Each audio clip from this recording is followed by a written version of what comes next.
Bam,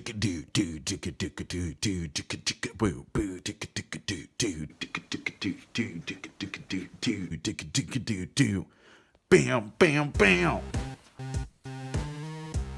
Bushido is a head-to-head two-player dueling game featuring a cadence and sequence of play unlike any other game that I've played. First, players train, learning secret martial arts techniques, taking one card each from 5 rounds of drafting. Next, players secretly arm themselves, selecting one of several deadly weapons, each conferring different bonuses depending on your assigned stance. Then players select their starting stance and begin the duel.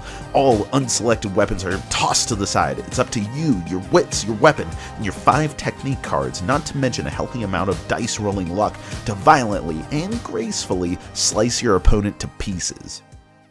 During the duel itself, players alternate fully resolving their turns, and the duel is really all about your cards and your dice.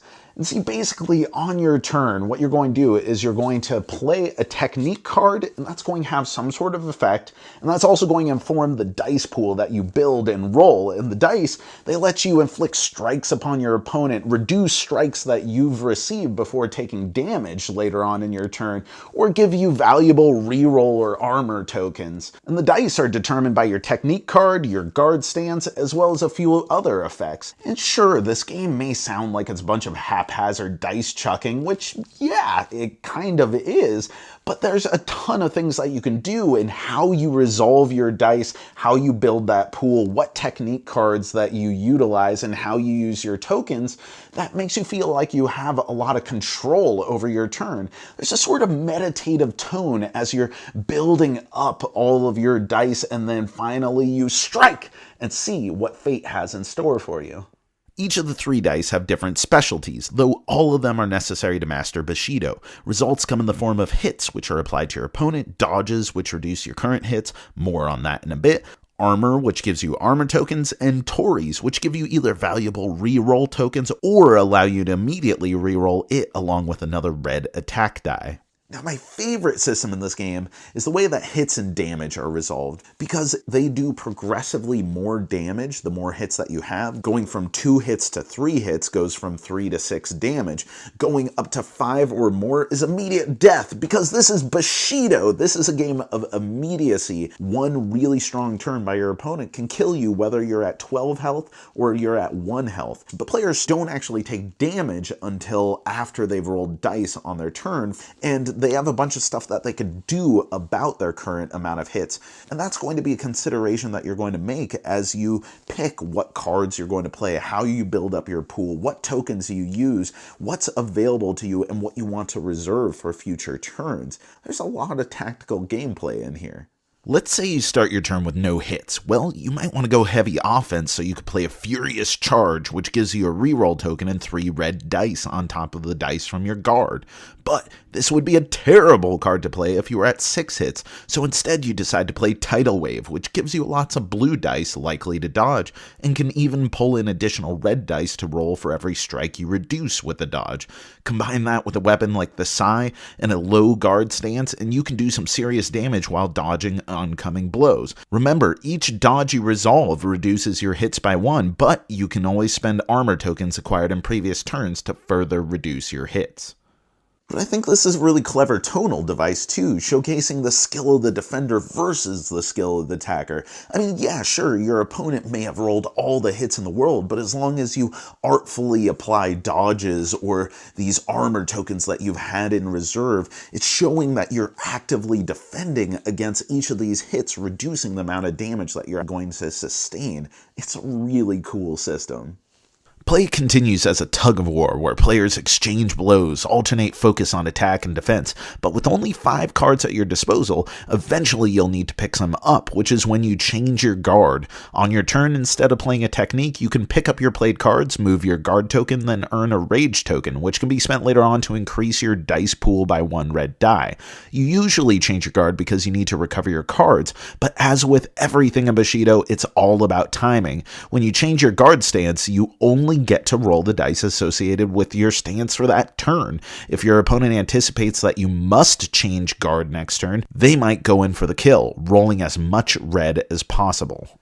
What I like best about the game is the back and forth. At first, damage is hard to come by, but as you play more, you get a sort of familiarity within the context of one single game with your opponent, learning their weapon as it relates to their technique cards and seeing their style as they play turn after turn. You start looking for openings and patterns. That sort of familiarity gives you an interior meta that's really cool. The tension exists in this game because it feels meaningful in how you build up your dice pool, just like it was meaningful that the first third of the game was spent in this ritualized fashion as you're selecting your weapon and all of your technique cards, which, speaking of, this is still totally a dice game with a ton of luck, but it feels like you're bending that luck, forging your destiny through the torrents of fortune and fate.